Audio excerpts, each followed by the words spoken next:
xibaar yu wér te wóor ca tàng ba abonnez-vous pour ngeen di mën di jot suñuy vidéo.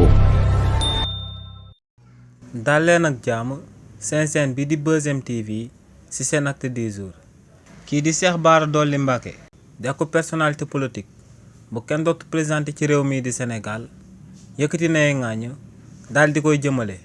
ci kii di Amadou Ba waaye tamit yëkkati nay ŋàññ daal di koy jëmale ci kii di Thierno Alassane Sall. ci li ni mel kii di Cheikh Bara Dolly Mbacké ne ginnaaw bañ daan waaj élection législative anticipée ñu daan amal ci réew mii di Sénégal Amadou Ba bi nga xam ne moom mooy njiitalu mouvement politique bu ñu dippee la nouvelle responsabilité Dakar la daal di bàyyeekoo ñëw ba këram ca Touba daal di koy xamal que ne bu ko jàppalee moom ak mouvement politique boobee ñu dippee la nouvelle responsabilité dina ko daal di tabb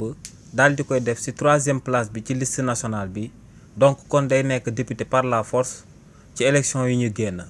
ne li ni mel moom moo sababoon moom ci wàllu boppam mu bàyyi woon candidature am bi nga xam ne moom ci wàllu boppam moom moo namoon a sëgg bëre ci ëtt politique bi ndax ne fu Thierno Alassane Sall mën a amee plus fort reste Birima Mangara mun faa am plus fort reste moom Cheikh Bara Dolly Mbacké mën na faa amee plus fort reste waaye ne sëgam nag Amadou Ba moom moo ko digoon que ne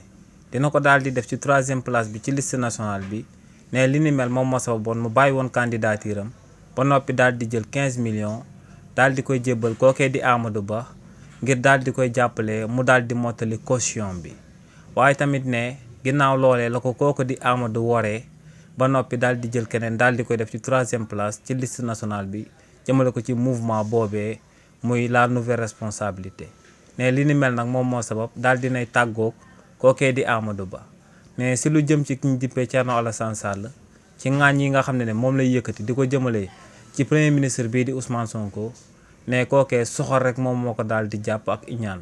ndax ne kii di Thierno Alassane Sall soxor mënta wees recours bu mu dugaloon daal di koy jëmale ci candidature Karim Wade ci élection présidentielle 2024 yi ñu génn ne ndax mbir moomee légal na wala légalu loolu détail la. waaye ne lu leer ba am soxor rek moom moo jàppoon kookee di Thierno Alassane Sall ndax ne lu Karim Wade nekkoon candidat mënu ko woon a wàññi dara. xibaar yu wér te wóor ca tàng ba abonnez-vous pour ngeen di mën di jot suñuy vidéo.